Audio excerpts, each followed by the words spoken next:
Hello बच्चों, तो कैसे हैं आप लोग? बढ़िया एकदम। और पढ़ाई लिखाई चल रहा है आप लोग का?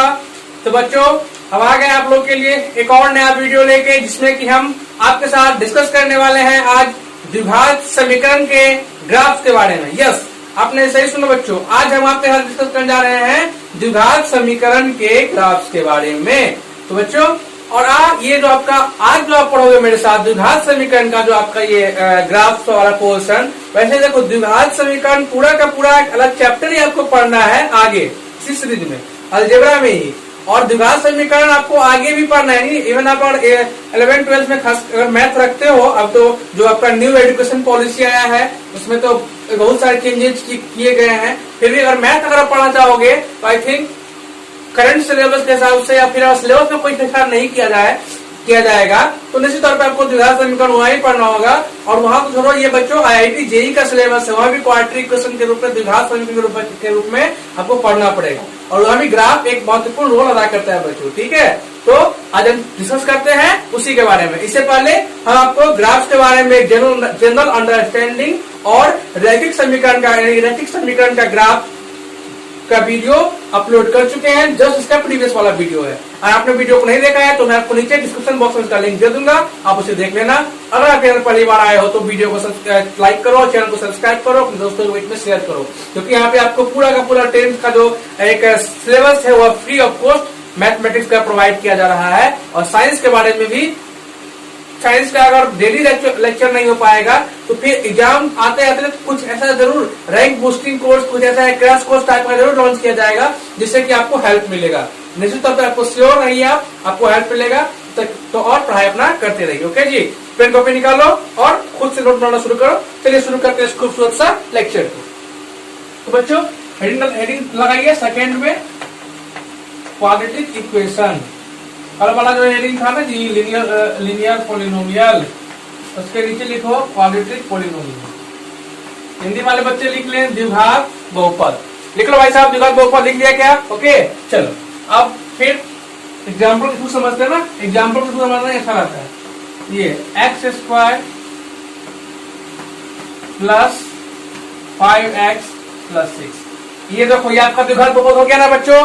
पावर इसका 2 है। इस द्विघात बहुपद का क्या करना है आपको? इसी द्विघात बहुपद का आपको ग्राफ बनाना है, ठीक है। चलो, ग्राफ का नाम सुनते ही इस तरह का फिगर आपके जहन में आना चाहिए ना। आ गया होगा आपके जहन में, अभी नहीं आता होगा तो फिर देखने के बाद भी आ गया होगा आई थिंक। ओके, और इस ग्राफ के बारे में अगर ज्यादा जानकारी लेना है आपको तो मैं फिर से आपको एक बार रिकमेंडेड कर रहा हूँ कि आप क्या करो, आप जो हमारा नियमक ज्यामिति का जो ऑलरेडी यूट्यूब पे कंप्लीट हो चुका है उसे आप रेफर करो, आपको समझ में आएगा, ठीक है जी। चलो अब आते हैं हम इस वीडियो में। पहला काम मैंने क्या कहा था आपको? पहला काम क्या कहा था? जिसका भी ग्राफ खींचना है उसको y के बराबर में इक्वेट कर लेंगे। बोलो, y के बराबर में इक्वेट कर लेंगे। कभी y का इक्वेट, अब तो सिंपल है। क्या करोगे भाई साहब? बॉक्स बनाओगे। जो फंडा वहां पे था वही फंडा यहाँ पे होगा, यही फंडा त्रिघात में भी होगा, कोई डिफरेंस नहीं आने वाला है, ठीक है जी। अब देखो x y, फिर x एक बार जीरो डालेंगे ना और एक बार y जीरो डालेंगे। फिर ऊपर इसको करते हैं, x बराबर जीरो डालने पे कितना होगा? बोलो, 0 का स्क्वायर प्लस 5 इंटू 0 प्लस 6, यानी कि y बराबर कितना आ गया बच्चों? 6 आ गया। x बराबर डालने पर बराबर कितना आया? 6। ओके, और इधर आपका y बराबर 0 डालना है, यानी कि x² प्लस 5x प्लस 6 बराबर 0 डालना है। ये ना होगा, बराबर y है ना। ये किसके बराबर है बच्चों? y के बराबर है। और y का मान कितना लेना है? अभी 0 लेना है, तो हमने 0 यूज कर लिया। अब ये तो आपको दिख रहा होगा, सिंपल है। ये क्या है बच्चों? एक्चुअली आपको शून्य निकालना है। आपने ऐसा किया है ना, चलो शून्य निकाल। तो देखो भाई साहब, क्या करेंगे इसमें? x²। ओके, देखो क्या करना है इसमें, बस इसको सॉल्व करोगे। ये तो सॉल्व करना आता होगा ना आपको। कितना हो जाएगा? सॉल्व करके दिखाए क्या? ये मैं नहीं कर, चलो कर दे रहा हूँ, कोई बात नहीं तुम लोग के लिए। आप तो सिंपल सा फैक्ट गुणनखंड करना है। कितना हो जाएगा?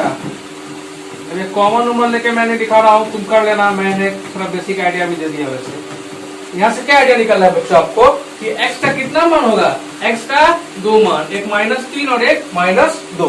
बोलो, एग्री करते हो ना आप इस बात से? आपने शून्य तो बहुत सारा क्वेश्चन का निकाल चुके होंगे अभी तक, आपको क्या समझता है उसमें प्रॉब्लम नहीं आ रही होगी। तो एक्स बराबर एक आया -3 कॉमा -2। ओके चलो अब हमारा इसका काम हो गया। अब आते हैं यहाँ पे, आप हम कहाँ आएंगे बच्चों, अब हम आएंगे संख्या रेखा पे। संख्या रेखा में क्या देखना है बच्चों, अब बदलाओ x के लिए कितना कितना, x के लिए 0 होना जरूरत है हमको, -3 और -2, यानी कि पॉजिटिव पार्ट में घुसने की कोई जरूरत x के लिए नहीं है, बस हम इधर आएंगे। तो ये हमारा -1, ये हमारा -2 और ये हमारा -3, बोलो हो गया जी। और y के बारे में कहा जाना है, 6 तक जाना है y को लेकर, थोड़ा बड़ा कर देना है। ग्राफ वाले कॉपी बनवाओगे कोई दिक्कत नहीं होगा आपको।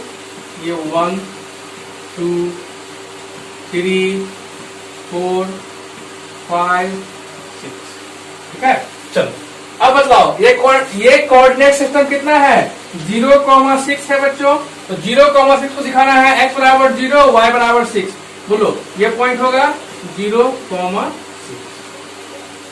दूसरा पॉइंट आपको देखो, यहाँ पे आपको देखो, जब y बराबर 0 लोगे तो एक बार x बराबर कितना आएगा, -3, बोलो 0,-3, और एंड फिर अगर आप 0 लोगे तो 0 पे कितना वैल्यू मिल रहा है बच्चों आपको, 0 पे x का, y का 0 पे x का 2 वैल्यू मिल रहा है, एक बार -3 और एक बार -2। ये एक पॉइंट हो गया आपका 0,-2 और ये एक पॉइंट हो गया 0,-3। अब क्या करना है बच्चों, अब सिंपली ये तीनों पॉइंट को आपस में क्या करना है, आपको मिला देना है।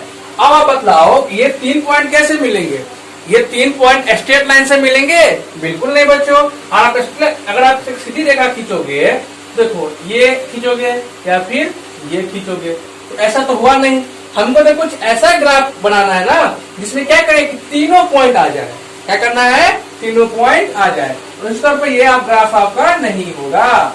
तो अब आप क्या हो रहा है, ये चीज आप ध्यान में रखना, जैसे आप इसको रखो, मैं आपको पॉइंट वाइज बना समरी करके भी दिखाऊंगा। ऐसे आप एक इस तरह का फिगर बनाओगे, मुझे नहीं पता आप इस तरह अभी देखिए होइएगा या नहीं, लेकिन आपको ये डेफिनेटली यहाँ पे सीधा होगा। इसको अंग्रेजी में बोलते हैं पैराबोला। क्या बोलते हैं बच्चों, पैराबोला। यहाँ पे एकदम घुमावदार ना, कोई ये नहीं, एकदम घुमावदार। ये इसको, ये इस तरह का जो आपका फिगर है, इसको हिंदी में बोलते हैं परवले। परवले, इसका इंग्लिश नाम फेमस है बच्चों, इंग्लिश में इसको बोलते हैं पैराबोला।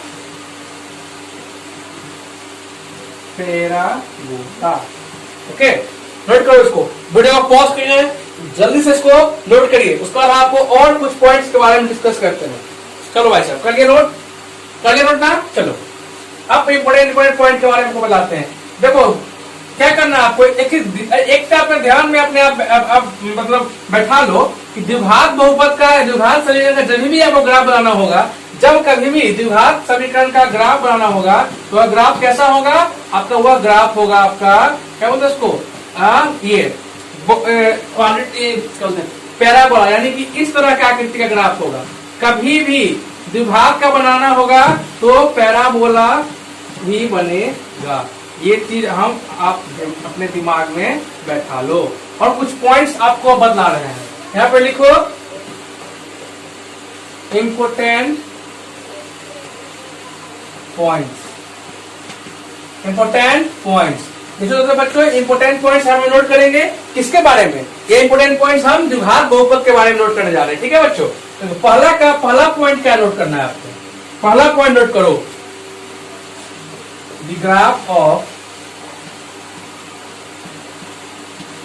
हिंदी वाले लिखो, द्विघात समीकरण का आलेख, द्विघात समीकरण का आलेख एक परवलय आकार का होगा। द्विघात समीकरण का आलेख एक परवलय आकार का होगा। हिंदी वाले इंग्लिश के लिए तो लिखो भाई, the graph of quadratic, the graph of quadratic is, the graph of quadratic, क्या हुआ ग्राफ क्वाड्रेटिक का, क्वाड्रेटिक इज पैराबोला, यानी कि जो क्वाड्रेटिक होगा, कहीं भी बच्चों आपको क्वाड्रेटिक इक्वेशन द्विघात बहुपद दिख गया तो उसका ग्राफ आप पैराबोला आकार का ही बनाना है। ठीक है, ये जो आपको आकार दिख रहा है इसी तरह का बनाना, ये यू शेप का आपको दिख रहा है ना आकार, इसी तरह का बनाना, ठीक है। अब दूसरा इंपोर्टेंट पॉइंट और देखो बच्चों, देखो द्विघात बहुपद आपका इस तरह का होता है, x square plus b x plus c, ये है ना द्विघात बहुपद का जनरल फॉर्म, तो ये है ना बच्चों। तो बतलाओ, अब इसमें आपको देखना है कि ये जो ए है आपका, ये ए क्या है, एक्स स्क्वायर का कोफिशिएंट है ना। तो ये जो आपका ए है वह अगर पहला इसमें ए में देखो, ये ए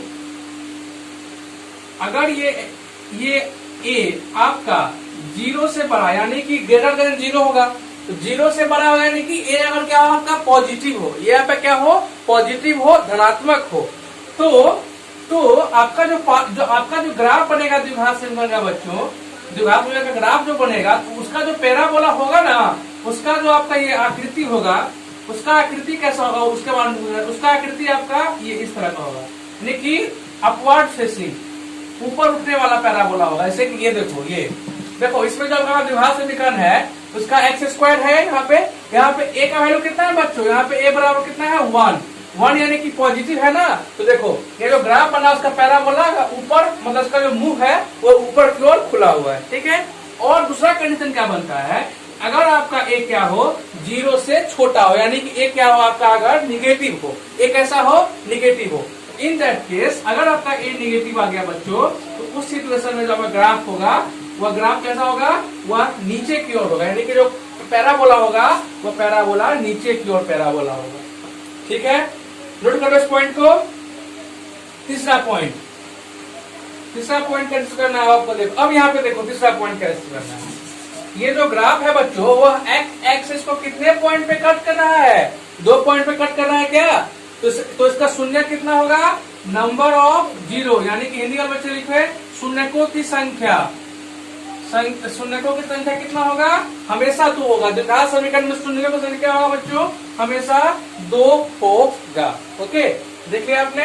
अब चौथा पॉइंट देखो, चौथा पॉइंट क्या करना है, हम क्या बतलाएंगे आपको, इसमें आपको दरअसल मैं बताता हूँ कि आपको दरअसल द्विघात समीकरण में जब ग्राफ खींचोगे तो आपको किस किस तरह का फिगर देखने को मिल सकता है। एक फिगर आपने ये देख लिया, ओके देखो इसमें ऐसा फिगर हो सकता है, ऐसा भी फिगर हो सकता है, आपको इस साइड जाने वाला होगा ना, ये देखो डाउनवर्ड भी हो सकता है, मतलब नीचे की ओर होगा ना भाई साहब। अगर नेगेटिव वाला होगा तो नीचे की ओर जाएगा, सेम थिंग यहाँ भी होगा। ऐसा भी हो सकता है, बोलो ऐसा भी हो सकता है, ऐसा फिगर बना लो आप, मतलब इस तरह का आपको मिल सकता है। देखो ऐसा भी हो सकता है, ऐसा भी हो सकता है, ठीक है जी। तो ये 4 पॉइंट जो है, ये 4 पॉइंट आपको बेसिकली क्या रहता है, आइडिया रहता है, एक आइडिया देता है द्विघात समीकरण के ग्राफ कैसे खींचेंगे उसके बारे में, ठीक है। अब समझ गए होंगे, इसको नोट कर लो, वीडियो को पॉज करके करो नोट, वीडियो को पॉज करके कर लो। चलो भाई साहब कर लो नोट इसको। चलो अब एक और आपके साथ डिस्कस करते हैं, एक और क्वेश्चन, देखना मजा आएगा कुछ क्वेश्चन करने में। क्वेश्चन लिखो x square by 4, x square by 4। Graph जो खींचना है बच्चों, किसे खींचना है आपको, अब आपको खींचना है x स्क्वायर बाई 4, इसका ग्राफ आपको खींचना है। पहला काम क्या करोगे, बोलो पहला काम क्या करोगे, पहला काम y बराबर एक्स स्क्वायर बाई 4 मानोगे ना जी। तो ग्राफ है ना, चलो ग्राफ बाद में, पहले बॉक्स बनाते हैं, ठीक है। चलो यहाँ पर पहले यहाँ पे बॉक्स बनाते हैं, यहाँ आपका x, यहाँ y, यहाँ पे कुछ और बॉक्स, यानी कि 3-4 वैल्यू लेके देखते हैं, ठीक है जी। चलिए पहला काम, पहले 0 देखते हो, x बराबर 0 डालेंगे, तो शॉक लग गया क्या, x बराबर 0 डालते हैं, तो बतलाओ x बराबर अगर 0 डालोगे तो दिख रहा होगा आपको y कितना होगा, y भी यहाँ पे क्या हो जाएगा 0 हो जाएगा। बोलो जी दिख रहा है ये चीज थोड़ा मतलब सॉल्व करके दिखाना होगा क्या चलो अब आपको देखो, यहाँ पे अब x बराबर डालते हैं 2, x बराबर क्या डालेंगे बच्चों 2, x बराबर 2 डालने पे y क्या होगा देखो, तो 2 का स्क्वायर होगा ना बच्चों बट्टे 4, 4/4, यानी कि y कितना आ गया आपका, y आ गया 1। बोलो एग्री करते हो मेरे साथ। चलो ये पहला हो गया। दूसरा, फिर अब x का क्या डालते हैं, अब x के बराबर डालते हैं बच्चों आपको यहाँ पे 4, x बराबर क्या डाल इस बार 4, चलो माइनस वाला भी ले लेते हैं, इस बार यहाँ पे माइनस ऑफ 2 भी ले रहे हैं। एक्स बराबर क्या है बच्चों, माइनस ऑफ 2। तो एक्स बराबर अगर तुम माइनस ऑफ 2 लोगे तो फिर मतलब क्या होगा, माइनस ऑफ 2 का स्क्वायर और नीचे में 4। तो माइनस 2 का स्क्वायर नीचे होता है बच्चों 4/4 बराबर 1, यानी कि फिर से y बराबर कितना आ गया, 1 आ गया। चलिए और x बराबर ले लेते हैं भाई साहब, x बराबर कितना ले लें, 4 ले लेते हैं। x बराबर फिर लेते हैं 4, तो मतलब y बराबर कितना होगा, 4 का स्क्वायर बटे 4 बराबर y बराबर भी हो जाएगा 4, यानी कि यस अगर y बराबर 4 लिया तो x बराबर कितना है बच्चों, 4 है। चलो थोड़ा और बढ़ाते हैं इस बार, -4 लेके देखते हैं। x बराबर ले लिया हमने -4, तो कितना y बराबर कितना होगा, फिर देखना y बराबर कितना होगा बच्चों, बोलो बोलो 4 ही होगा। देख लिया आपने, इसको नोट कर लो, इसको सॉल्व वाला नोट कर लो। और अब हम इस सारणी की सहायता से ग्राफ खींचेंगे। कर लिया नोट, बोलो कर लिया क्या है, चलो मैं मिला रहा हूँ। अब देखो अब क्या करेंगे, अब ग्राफ की पहले कोऑर्डिनेट सिस्टम बनाते हैं, उसके बाद इस सारणी की हेल्प से क्या करेंगे, ग्राफ खींचेंगे। देखो इस बार बड़ा ले लेते हैं, y dash x dash 0 x। चलो अब x में देखो क्या क्या इस बार सब पॉजिटिव वाला भी है और नेगेटिव, पॉजिटिव भी है और नेगेटिव भी है, तो इस बार दोनों तरफ करना होगा। चलो 0 कहाँ जाना होगा, 4 तो जाना है, मतलब 4 और -4, तो 1 2 3 4। इधर भी सेम हुए, -1 -2 -3 -4, बोलो ठीक है। अब x में भी कहा जाना है, 4 तक ही जाना है, लेकिन x में देखो, x में हमें सॉरी y में 4 तक ही जाना है और y में हमको नेगेटिव जाने की कोई जरूरत नहीं है, सब पॉजिटिव है। तो 1 2 3 4। आप देखिए, अब इसमें कुछ नहीं, सिंपली कोऑर्डिनेट सिस्टम है।